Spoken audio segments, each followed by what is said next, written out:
안녕하십니까? IUC 남가주예술대학교 미디어 앵커 전공 AI 시대 문화, 미디어 마케팅 전략 강의를 맡은 정치학과 문화예술미디어학 박사 오경섭입니다. 지금부터 2주차 미디어 지형의 대전환, 플랫폼, 알고리즘, AI 퍼스널리티 강의로 넘어가겠습니다. 2주차 1세그먼트 주제는 디지털 생태계의 진화, 유튜브, 틱톡, 챗GPT의 시대입니다.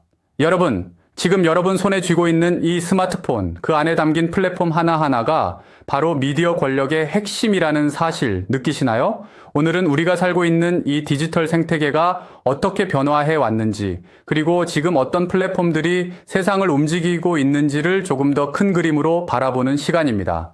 먼저 유튜브입니다. 이제는 하나의 플랫폼이 아니라 하나의 세계가 됐죠. 이곳에선 모든 사람이 방송국이 될 수 있고, 모든 콘텐츠가 뉴스가 될 수 있습니다.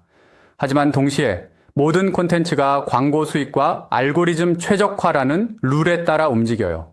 우리는 자유롭게 콘텐츠를 만들지만 그 콘텐츠가 어떻게 퍼질지는 플랫폼이 결정하죠. 유튜브는 그 자체로 기술과 시장, 문화, 그리고 언어가 복합적으로 작동하는 플랫폼 저널리즘의 대표적인 예라고 할 수 있어요. 그리고 틱톡이 있습니다. 15초, 30초, 길어야 1분.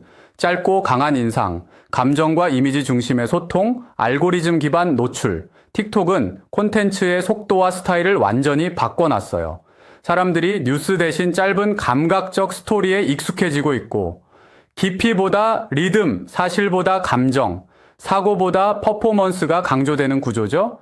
이건 단순한 콘텐츠 트렌드가 아니라 우리 인식 구조 자체를 바꿔놓는 변화입니다. 그리고 우리가 지금 사용하고 있는 챗GPT. 이건 완전히 새로운 차원의 미디어예요. 텍스트 기반 대화형 AI지만 실제로는 정보 생성자이자 정리자, 때로는 교사, 작가, 앵커, 코디네이터 역할까지 해요. 우리는 챗GPT를 통해 검색보다 빠르게, 기성 언론보다 더 친밀하게 정보를 받고 질문하고 요약하고 분석합니다. 결국 AI가 정보의 1차 창작자가 되기 시작한 시대예요. 이건 이전의 어떤 플랫폼보다 더 깊은 충격을 가져다주는 변화입니다. 이렇게 유튜브, 틱톡, 챗GPT까지 지금 우리는 정보 생산과 유통, 소비의 모든 흐름이 완전히 바뀌고 있는 격동의 중심에 서 있습니다. 그런데 이 흐름을 진짜 조종하는 건 누구일까요? 첫 주에 다뤘던 여러 요소 중 바로 알고리즘, 그리고 AI 큐레이션 시스템입니다. 이어서 알고리즘의 문화 권력이라는 주제로 그 숨겨진 힘을 들여다보겠습니다. 2주차 제2세그먼트 주제는 알고리즘의 문화 권력 추천 필터법을 AI 큐레이션입니다. 자, 우리가 유튜브를 보고 틱톡을 스크롤하고 챗GPT에게 뭔가 물어볼 때 눈에 잘 보이지는 않지만 항상 작동하는 게 있어요. 바로 알고리즘입니다. 그런데 이 알고리즘이 단순히 내가 좋아할 만한 콘텐츠를 골라주는 도움이 일까요? 아니에요. 사실은 이게 바로 디지털 시대의 가장 강력한 문화 권력이에요. 자, 한번 생각해 봅시다. 여러분이 유튜브를 켰을 때 가장 먼저 뜨는 영상들, 그건 여러분이 클릭해서 선택한 게 아니에요.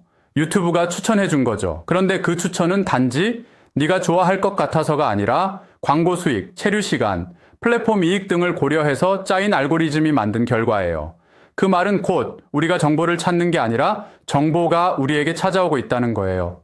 그것도 플랫폼의 의도에 따라 가공된 방식으로요. 여기서 나오는 개념이 바로 필터 버블입니다. 이건 뭐냐면요. 알고리즘이 내 취향과 관심사에 맞는 콘텐츠만 보여주기 때문에 점점 생각이 좁아지고 반복되는 정보 속에서 갇히는 현상이에요. 예를 들어 정치적 이슈에 대해 균형 잡힌 시각을 갖기보다 내가 좋아하는 의견만 계속 보게 되면서 극단적 입장에 빠지기 쉬워지는 거죠. 이건 단지 정보 문제가 아니라 문화의 다양성과 사회적 공존 자체를 위협하는 요소가 되기도 합니다. 그리고 이제는 AI가 큐레이터 역할까지 하고 있어요. 챗GPT도 마찬가지예요. 이 주제에 대해 알려줘, 요약해줘, 추천해줘 라고 할 때 AI는 방대한 데이터를 바탕으로 정보를 재구성해서 주는 거죠. 그런데 문제는 그 재구성의 기준이 무엇인지 우리는 알 수 없다는 것이에요. 어떤 관점이 반영됐는지, 어떤 정보가 걸러졌는지, 누가 설정한 가치관인지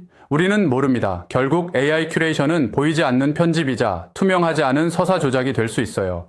결국 지금 우리는 정보를 많이 아는 사람이 강한 게 아니라 정보를 설계하고 흐름을 만드는 사람이 강한 시대를 살고 있는 거예요. 그 흐름을 만드는 존재가 바로 알고리즘 플랫폼 그리고 AI 큐레이터들이고요. 그래서 우리 전공이 강조하는 것도 기술을 단순히 쓰는 능력보다 그 흐름을 이해하고 비판하고 직접 설계할 수 있는 힘입니다. 자, 그런데 이런 AI와 알고리즘이 단순히 정보만이 아니라 사람의 모습까지 재현하기 시작한다면 어떨까요? 이어서 AI 페르소나와 앵커의 정체성이라는 주제로 조금 더 깊은 이야기로 들어가 보겠습니다. 이 세그먼트에 서는 기술이 만들어낸 가상의 존재와 진짜 인간의 정체성을 철학적으로 알아보겠습니다. 지금부터 2주차 3세그먼트 AI 페르소나와 앵커의 정체성, 인간 vs 가상인간에 대해 이야기해 보겠습니다. 자, 지금까지 우리는 AI와 알고리즘이 정보를 어떻게 조작하고 흐름을 만들어내는지 살펴봤습니다. 그런데 이제는 AI가 정보뿐 아니라 사람처럼 말하고 행동하는 존재로 진화하고 있죠.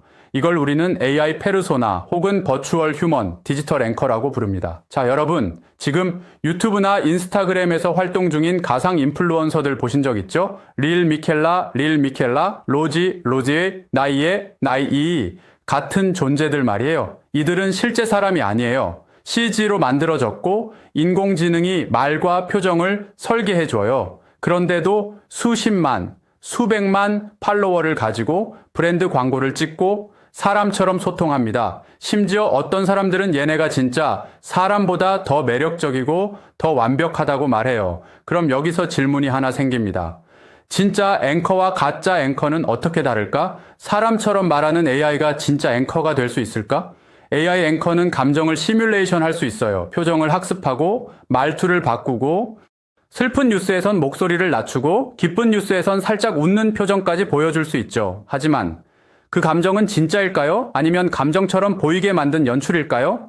진짜 인간은 사건을 이해하고 슬퍼하고 분노하고 고민하며 말합니다. AI는 그걸 모사할 뿐이죠. 그런데 문제는 사람들은 그 차이를 점점 구분하지 못하게 된다는 것이에요.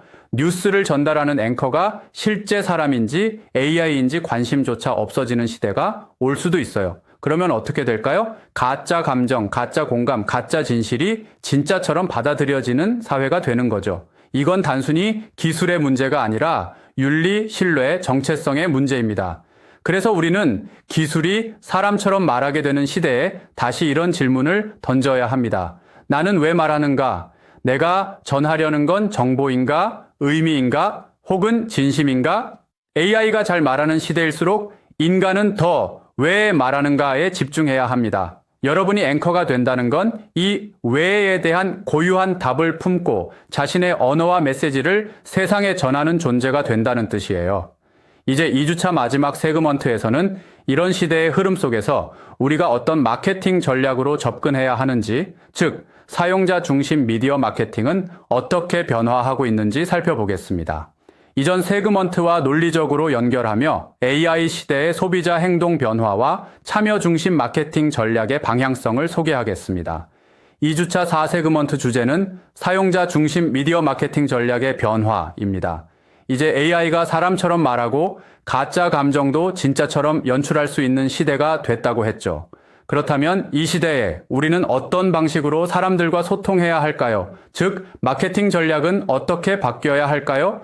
이제는 콘텐츠를 보여주는 시대가 아니라 함께 참여하게 하는 시대로 넘어가고 있습니다. 예전 마케팅은 이런 식이었어요. 브랜드가 메시지를 정하고 예쁘게 영상으로 만들고 일방적으로 소비자에게 전달하죠. 즉 기업이 말하고 소비자는 듣는 구조였어요. 그런데 요즘 소비자들은 그런 구조에 흥미를 잃었어요. 이제 사람들은 나도 그 안에 끼고 싶고 내 이야기가 반영되길 원해요. 그게 바로 참여 기반 미디어 마케팅의 핵심이에요.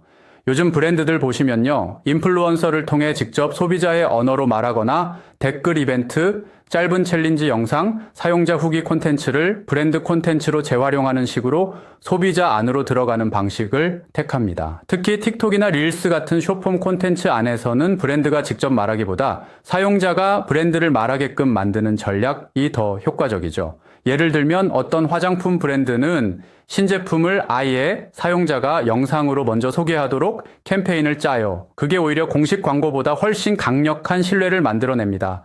문화민주주의적인 관점에서 보자면 이건 굉장히 긍정적인 변화일 수 있어요. 왜냐하면 이제는 브랜드도 내 말 좀 들어봐가 아니라 너의 이야기를 들어볼게. 함께 만들자 라고 말해야 살아남는 시대가 된 거니까요. 그리고 이건 단순히 트렌드가 아니라 정체성, 다양성, 감정적 진정성이 중심이 되는 시대가 왔다는 뜻이에요. 그래서 여러분이 만드는 콘텐츠, 여러분이 되는 앵커는 이제 단순한 전달자가 아니라 커뮤니티의 일부가 되어야 해요. 사람들이 말하고 싶은 이야기를 듣고 함께 설계하고 때로는 유쾌하게, 때로는 진지하게 관계 중심의 콘텐츠를 만들어갈 수 있어야 하죠. 이게 바로 AI 시대 문화 민주주의 기반 미디어 마케팅의 핵심 방향입니다. 기술과 진정성 그리고 참여 이 세 가지 축을 기억하세요.